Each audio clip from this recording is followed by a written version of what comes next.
Bro hi bro. Hi bro. Bro Kannappa movie వస్తుంది కదా, recent గా పోస్ట్ పోన్ కూడా అయింది. అసలు కన్నప్ప ఎలా ఉంటుంది అనుకోవచ్చు? కన్నప్ప వచ్చేసి వాళ్ళు స్టార్లు పెద్ద పెద్ద స్టార్లు యాక్ట్ చేస్తారు బ్రదర్.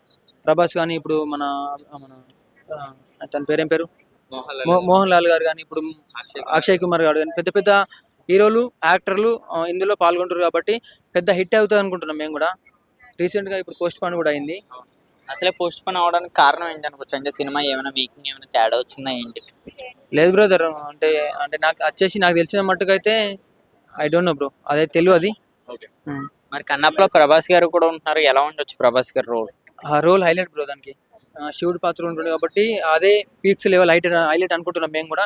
దానికి డబ్బులు ఉంటుంది అనుకుంటున్నాం ఆల్రెడీ. ప్రభాస్ గారు ఆ శివుడు క్యారెక్టర్ లో సెట్ అయ్యారా బ్రో? అవును బ్రదర్, సెట్ అయ్యారు ఆల్రెడీ. చూస్తే మంచు విష్ణు గారు ఆ రోలు గట్ట ఎలా ఉంది, అంటే ఆయన లుక్ గట్ట ఎలా ఉంది? అంటే కొంచెం మెర్స్తో ఉన్నారు కానీ కొంచెం బాడీ అట్లానే ఉంది. ఓకే. మంచు విష్ణు గారికి కూడా మూవీస్లో ఇప్పుడు ప్రజెంట్ హిట్లు ఏం లేవుగా. దీని పరంగా చూసుకుంటే ఈ కన్నప్ప అనేది పెద్ద హిట్ అవుతుందని మేము కూడా కోరుకుంటున్నాం. ఓకే ఈ కన్నప్ప సినిమా మీద చాలా ట్రోలింగ్స్ అవుతున్నాయి కదా బ్రో, దీనికోసం ఏమంటావు? బ్రో, ప్రతి ఒక్క మూవీ పైన ట్రోలింగ్స్ అయితేనే ఉంటాయి బ్రో. ఎలా అని చెప్పేసి సినిమాలు తీయకుండా ఉండలేం కదా.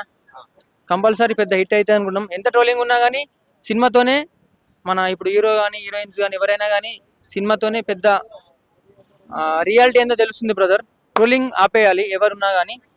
మోహన్ బాబు గారు ఎలా ఉంటారు? మోహన్ బాబు గారు బాగుంటారు బ్రో. మోహన్ బాబు బాగుంటారు. అంటే మోహన్ బాబు గారు రోల్ ఎలా ఉండొచ్చు? ఇందులో మంచి మనోజ్ గారు కూడా ఉండే అవకాశం ఉన్నది అంటారు, అది నిజమేనా? లేదు బ్రదర్, ఏమో చెప్పలేము. ఇప్పుడు వాళ్ళిద్దరి మధ్యలో గొడవలు నడుస్తున్నాయి కదా బ్రదర్, సమ్ టాపిక్స్ వల్ల. ఓకే, అది సస్పెన్స్ బ్రో. ఇక thank you so much bro.